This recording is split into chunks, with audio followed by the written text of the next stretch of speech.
Nesta terra de doutores magníficos reitores, leva-se a sério a comédia. Uhul! Vamos lá, Q1, questão 1. Vocês vão aí como é que se deu a mobilidade social. Como é que se deu a mobilidade social? Estou escrevendo legal, né?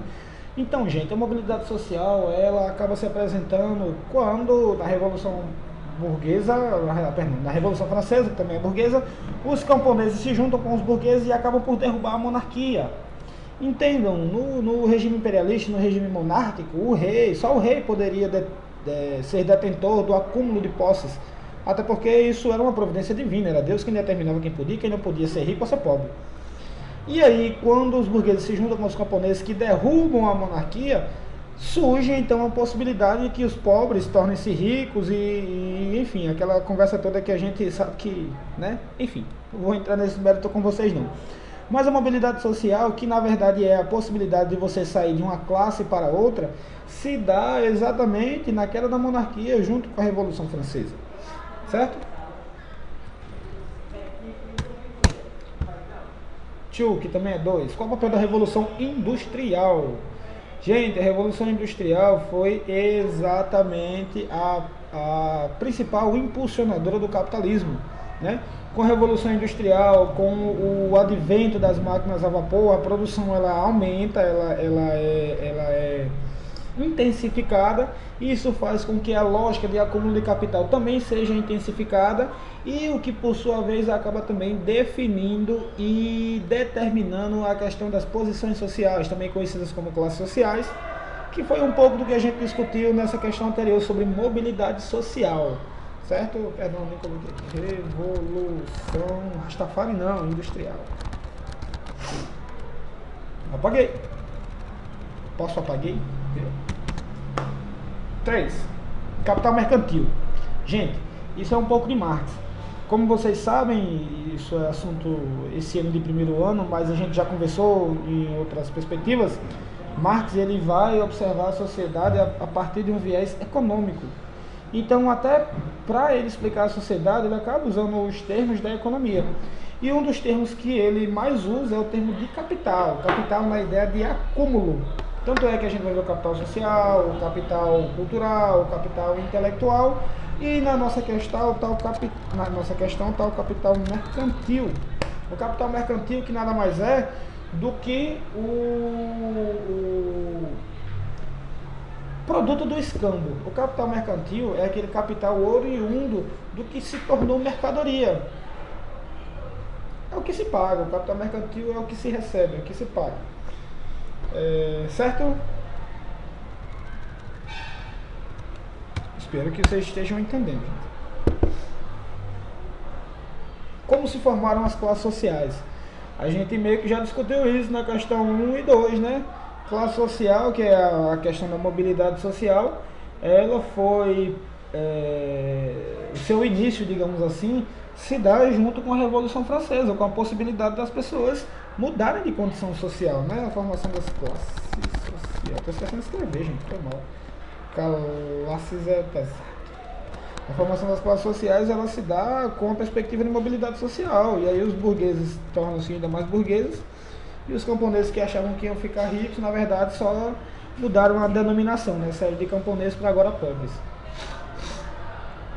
Ok. 5. Cosmopolita.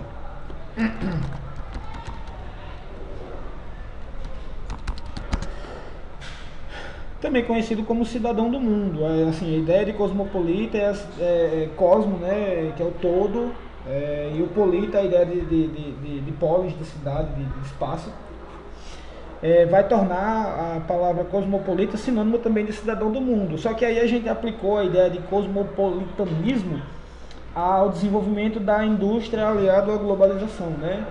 A globalização acaba por tornar os produtos das grandes empresas numa conjuntura cosmopolita, certo?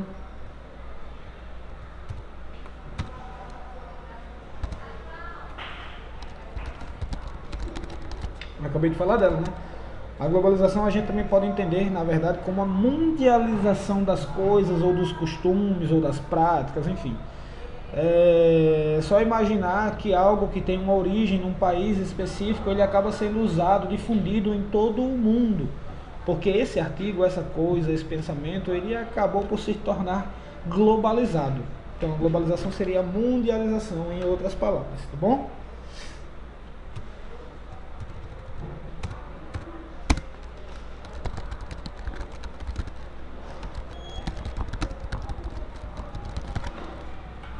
Então, a questão dos obstáculos legais e territoriais. Para esperar.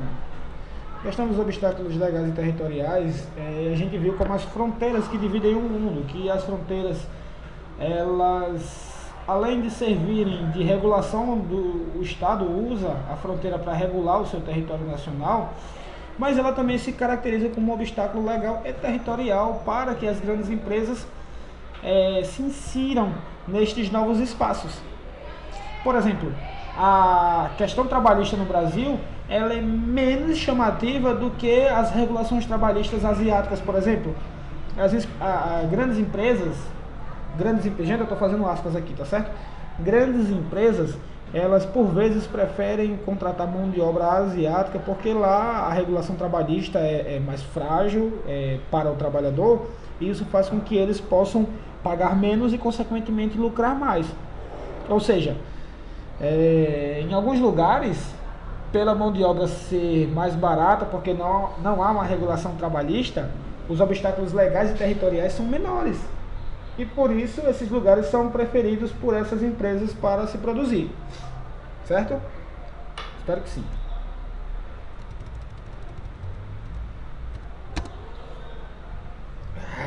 Neoliberalismo. Vamos lá, de novo, novamente mais uma vez, já falei sobre isso pra caramba. O neoliberalismo, gente, é uma perspectiva de modelo econômico que propõe um mercado livre, a livre negociação, a livre venda e compra de produtos. Tanto é que, por sua vez, acaba propondo a ideia do profissional liberal, que é aquele que pode oferecer essa mão de obra ou seu serviço pelo preço que ele achar mais interessante. Afinal, o mercado é liberal e o solicitante do serviço opta por pagar ou não o valor suscitado pelo profissional. Então, em resumo, o neoliberalismo vai ser essa perspectiva econômica que propõe o mercado livre, a livre compra e venda de produtos, certo? O liberalismo,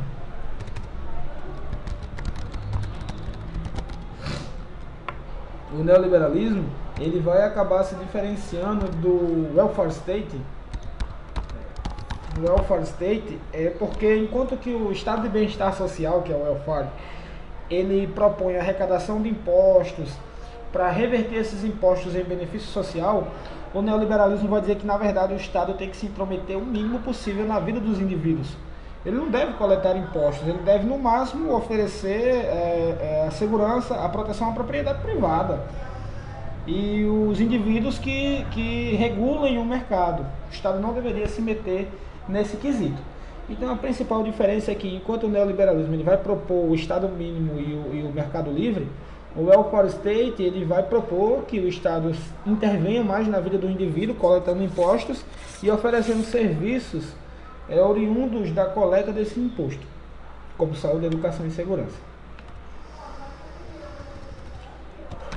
Chegando ao fim da nossa revisão, tem a questão do papel do Estado. E aí, embora nós ainda vivamos no estado de bem-estar social, que é o welfare state, o nosso Estado ele já é bem liberal também, pois ele atua como regulador de comércio, no sentido que é positivo para o próprio mercado. A questão que nós discutimos em sala sobre as patentes, por exemplo, é um grande marco disso, que por mais que a cultura tradicional use o produto, mas se ela não patenteou e um outro indivíduo vem e patenteia aquele produto, ele tem o direito outorgado pelo Estado de usar aquele produto que ele supostamente criou. Enquanto que os originários, os criadores originais de tal produto acabam perdendo o direito que tinham sobre o que faziam e que na verdade nem imaginavam uma perspectiva econômica, faziam porque era necessário.